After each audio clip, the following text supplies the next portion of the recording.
Najveći problem Hrvatske države je ta duboka podijeljenost Hrvata na dvije političke opcije.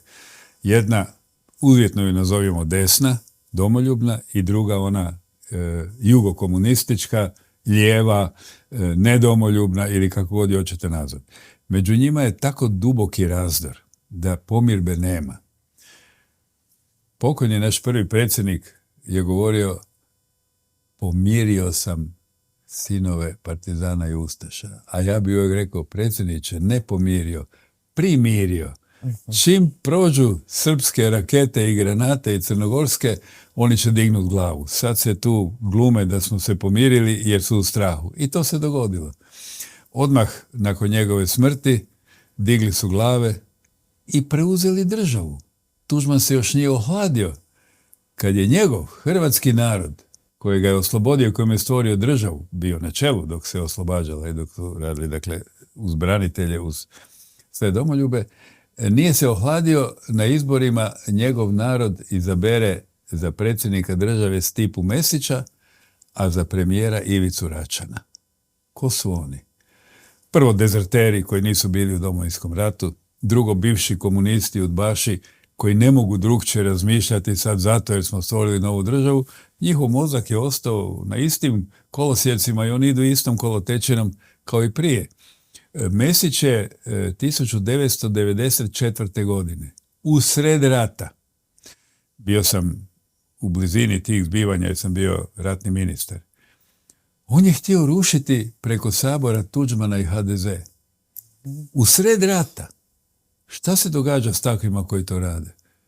Pa ja sam rekao, za njih ne treba sud, to je rat. I ti hoćeš rušiti onoga ko dobiva rat. Zašto 94. probao rušiti? Naravno, laž je bila i oni Manolić su rekli da je zbog politike prema Bosni i Hercegovini. Tada je već Washingtonski sporazum o suradnji Zagreba i Sarajeva bio potpisan i bio je na snazi, Amerika je stajala iza njega. Dakle, to je jedna plitka laž za one koji ne prate politiku. Pravi razlog je bio taj da smo mi 94. počeli raditi na konačnoj oslobodilačkoj akciji koja će se kasnije nazvati Oluja. On i Manolić su to načuli. Uplašili su se da će Hrvatska pobijediti vojno, da će se stvoriti Hrvatska i trebalo je brzo srušiti Tuđmana i HDZ da se ne nastavi ta organizacija. Taj drug spada pod Ministarstvo kulture, kojeg vodi drugarica Obuljen. Govorim drugarica jer govorim o njezinoj političkoj i ideološkoj pozadini i okruženju.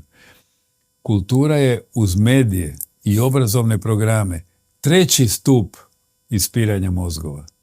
E pa kroz to kulturu se financiraju različiti frljići i različite amoralne antihrvatske snage, a ne financiraju se oni koji bi se trebali financirati i koji bi hrvatsku kulturu mogli pošteno, savjesno i kvalitetno voditi. Malo je gdje takve podjele novca kao u kulturi. Ogroman novac, jedino i isključivo po podobnosti, po političkim opredjeljenjima.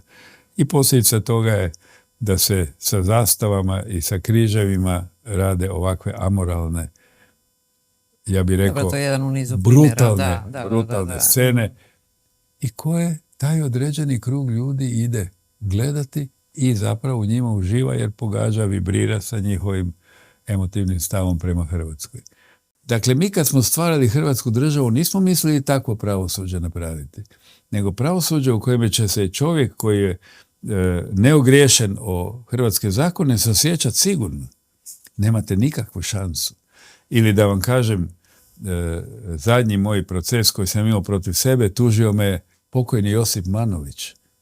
Tužio me za moju izjavu da je Ozna ubijala 1945.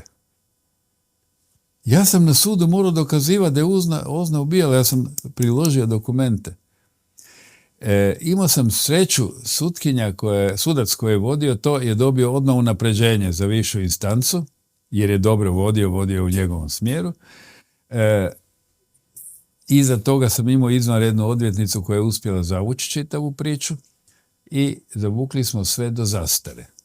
Inače bi imao još i poraz od jednog Josipa Manolića, šefa Ozne 45. i kasnije u Bjelovaru. Dakle, mi kad smo stvarili Hrvatsku državu nismo htjeli takvo pravosuđe, nego pravosuđe koje zaista sudi po zakonu, računajući i na pravdu, jer ona podrazumijeva pravosuđe. Ni to nismo ostvarili. I odgovor na vaše pitanje da li imamo državu kako smo željeli, ne. Ni u jednom segmentu.